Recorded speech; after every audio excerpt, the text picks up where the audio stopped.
السلام علیکم ورحمۃ اللہ وبرکاتہ۔ امید ہے آپ تمام حضرات خیر و عافیت سے ہوں گے۔ اللہ تعالیٰ آپ کو شاد و باد رکھے۔ ناظرین اکرام، مدارس کے لیے نیا حکم نامہ۔ مغربی بنگال کی موجودہ بی جے پی حکومت نے ایک بہت بڑا اور اہم فیصلہ کیا ہے۔ حکومت کے محکمہ اقلیتی امور اور مدرسہ تعلیم کی طرف سے 19 مئی کو ایک سرکاری نوٹس جاری کیا گیا ہے۔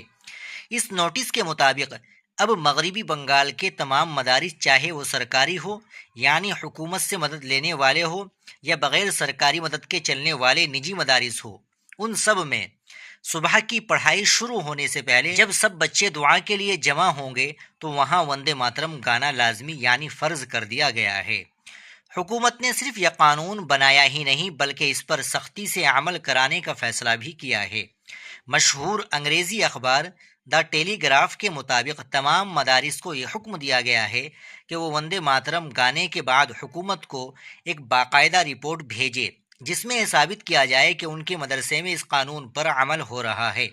اس سے ٹھیک 5 دن پہلے حکومت نے یہی قانون ریاست کے تمام عام سرکاری اسکولوں کے لیے بھی لاگو کیا تھا۔ ماضی میں مغربی بنگال کے اسکولوں اور مدارس میں صرف قومی ترانہ یعنی جن گن من گایا جاتا تھا۔ پچھلی ترمول کانگریس یعنی ٹی ایم سی کی حکومت نے اس میں بنگال کا سرکاری گیت بنگلار مٹی بنگلار جول بھی شامل کر دیا تھا، لیکن نئی بی جے پی حکومت نے آتے ہی پچھلے تمام قوانین منسوخ کر دیے ہیں اور اب ہر جگہ وندے ماترم کو لازمی قرار دیا ہے۔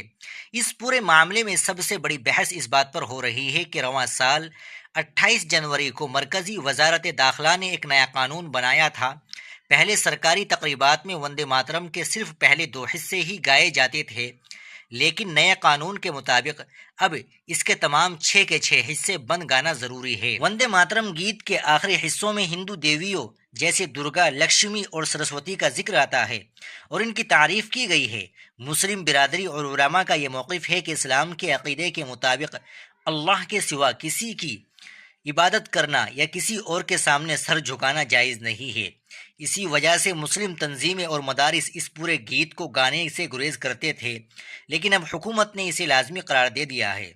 سادہ لفظوں میں بات یہ ہے کہ مغربی بنگال حکومت نے تمام مدارس میں وندے ماترم کے تمام 6 حصوں کو گانا لازمی قرار دیا ہے اور اس کی رپورٹ بھی مانگی ہے۔ بی جے پی حکومت اسے دیش بھکتی یعنی حب الوطنی کا نام دے رہی ہے، جبکہ مسلم تنظیمیں اور اپوزیشن جماعتیں اسے مذہبی آزادی کے خلاف قرار دے رہی ہے، جس کی وجہ سے ریاست میں ایک نیا سیاسی طوفان کھڑا ہو گیا ہے۔ ناظرین اکرام، آپ اس خبر کے تعلق سے کیا کہیں گے کمنٹ باکس میں ضرور بتائیے گا۔